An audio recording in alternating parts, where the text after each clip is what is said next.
Hey y'all, it's Heather here. As you can see, I actually braided my hair.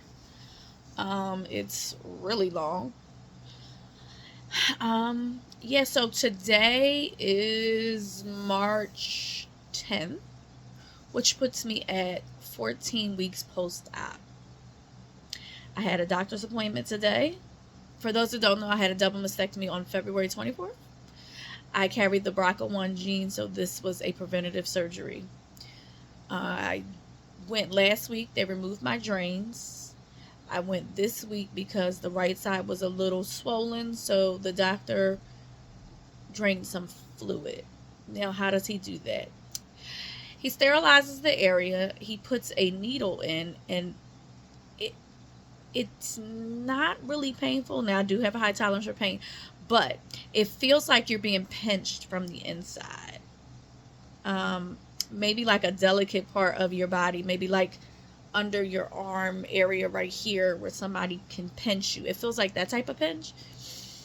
But as soon as he removed whatever the excess fluid was and he removed that, I felt so much better. I can't even describe to you.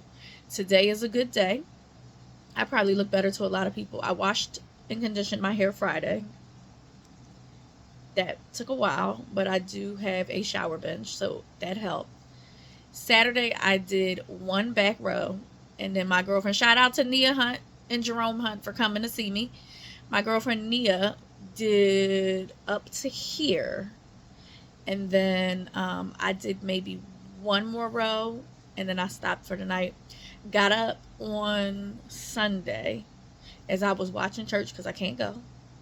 I did another row, took a break, another row, took a break, and then I got to the front.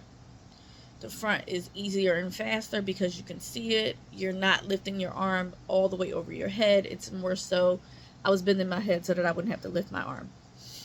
So, all in all, my hair took me 3 days where it would ordinarily take me by myself to wash, condition, stretch, and then style with braids. Typically, that's like 5 hours for me. But because I am only 2 weeks out, it took longer. Um, don't do what I am doing. Don't do that. You don't want to braid your hair right after you have a surgery. I just have a high tolerance for pain, and I took a lot of breaks, and I did have a little bit of help. Now, for me, I feel better. I probably look better. Um, I have more energy now. I am still in and out of sleep because it was a major surgery. When you have major surgery, you do sleep a lot. I'm not necessarily taking the medication they gave me unless I absolutely have to. And my apologies, the only medication that I'm really taking if I need to is a medication that is an anxiety and muscle spasm in one medication, because sometimes you do have little twitches in your breast and they call those spasms. The other two medications, one is an opioid, the other one is a narcotic, and I'm not really into those.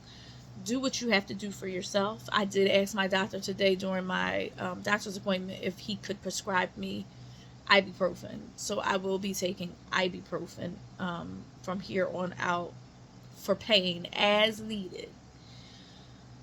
Um, I was supposed to get my stitches removed this week, but we pushed it back to next week because my surgeon likes to do it 3 weeks out. But because I was complaining of the pain on my right side, he did that drainage instead.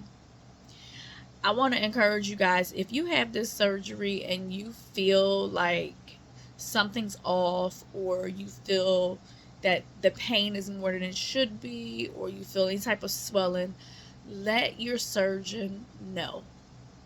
Because how will they know if you don't tell them, number one, which means they can't help you. But number two, you don't want something small to grow into something big unnecessarily. So I just wanted to share that tidbit. Also, I am due to return to work on May 5th. Our wedding anniversary is May 1st. So I was really blessed in that. I do miss work. I miss my students. And I miss the camaraderie of going into the job space where there's other people. But I am also loving the opportunity I have to take time for myself and focus on certain things that I'm focusing on, such as my first anthology is coming out April 25th, Educators Rise, which is a change. So I have 8 co-authors. This is my first time ever embarking on this journey. And I'm also doing a conference June 28th. So I've been working behind the scenes while I'm resting, on and off, on and off. But I needed to do my hair because, guys, the last 2 videos, I really felt like I looked like I had a surgery. And my pastor I had in Philadelphia told me one of the best pieces of advice that I've gotten from him. And he said, you don't have to look like what you've been through, or you don't have to look like what you're going through. And it was at that moment in time that I started really delving into experimenting with different styles for myself. So I do my own hair. I am for supporting people and paying for things that I need, but I'm also someone that is very financially conscious, and that if it's something I can do, I won't pay anybody else. So to get my hair braided like this, if I would have went to the shop, would have probably been $200 and something.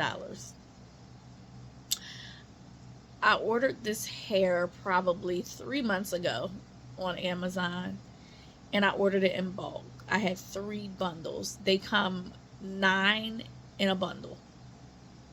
So just imagine how much hair I have and how much is left. And the hair is probably halfway down my butt.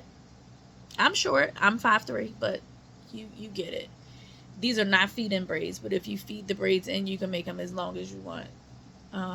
I did not cut anything. I just went with it. It's about to be spring. This is my spring look. I typically keep braids in anywhere from 4 to 6 weeks. I'm going to try to push this out to 8 because I want to try the dry shampoo. I've never tried that before. But other than that, I feel really good. I do still have a long way to go. I get my sutures removed next Tuesday. And then I have my surgery on April 16th. That surgery is the transfer from expander to implants. And so there's that. I do not have to have fat transfer, but the way everything's going to look once he removes the expanders and puts in the implants, if there's any excess on this side, I don't know if I'm a plus size girl, so if you're a plus size girl, sometimes you have excess kind of on the side of the boob area. That's going to be removed. And then once I'm healed, I can kind of go back into my workout regimen because I have a goal, and I haven't been on a scale. I lost 10 pounds from the surgery. I don't know where I am, but my goal is I have a pretty extensive goal. Once I put my mind to losing weight, I do it well. Anybody that knows me knows that. I'm also married to a personal trainer, elder personal trainer Christopher Robinson. Shout out to my honey, who's been taking great care of me. I just wanted to get on here and encourage you guys. I'm sharing this journey because I would want someone to share the journey for me. And I've gotten a lot of encouragement and strength from watching people's journeys online. I do want to warn you, though. Don't let people scare you, because some people will say, oh my goodness, I had a double mastectomy, and you know, I had the drains, and the drains were just so much work. They're really not. You're literally just dumping the drains 3 times a day and writing down the date, the time, and the amount that's in the cup that the hospital will give you. It's not that difficult. The drains weren't really painful. They were really uncomfortable. And there's a difference between pain and discomfort. Now, the expanders, on the other hand, the expanders are heavy, and they do bring discomfort. And one thing that I did here is when you go through the transfer where they remove the expanders and place the implants, you feel better.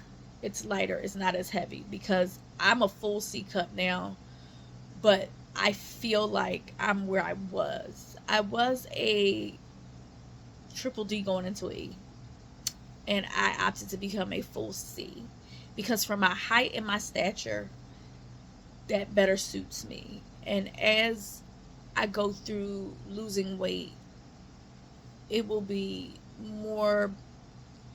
a better look. So again, I just wanted to get on here, share my journey with you guys. This is very therapeutic for me, and I pray it helps someone. If you are someone that has the BRCA1 or the BRCA2 gene, or if you have the HER2 or any other cancer gene, number one, if cancer runs in your family, please talk to your PCP about a referral to get genetic testing. Genetic testing is not painful. It doesn't take a long time. And the best thing about it is that you get a geneticist that takes you literally by the hand and walks you step by step through what it is that you're doing and what it means and what your options are. That's very important. The last thing, when you are having these surgeries, please research your surgeon, because you want someone that has good bedside manner, as well as someone that has a good reputation medically. Because you can be the best surgeon in the world, but if you don't have good bedside manner, it will be the worst experience. So I just encourage you guys, do your research. Bedside manner is important. Talk to your PCP, get that genetic testing, figure out what your options are. Because it's better to know than not to know. It's better to catch things early than to be caught off guard and have to do things that you wouldn't have to do otherwise. And for those that are embarking on the journey of a double mastectomy, check out BRCA Strong. They're on all social media platforms. You can Google them. You go to that website. They will send you, free of charge, a pre-mastectomy package. This comes with a mesh bag for you to hold your drains in the shower. It comes with a pillow for you to place right on your chest cavity, so that when you wear that seatbelt, it's not pushing up against your breast. They send you a button-down shirt to the front that has internal pockets for your drains. And they send you a robe that has internal pockets for your drains. And they also send you Thrive Cosmetics, whatever it is that they're going to put in your bag. Everybody's cosmetic bag gets something different in it, but a cosmetic bag is always good to have on the go. Again, I just wanted to encourage you guys by sharing my story. If you guys have any questions or concerns, drop them in the comments. Please remember to subscribe, like, comment, and share. Bye.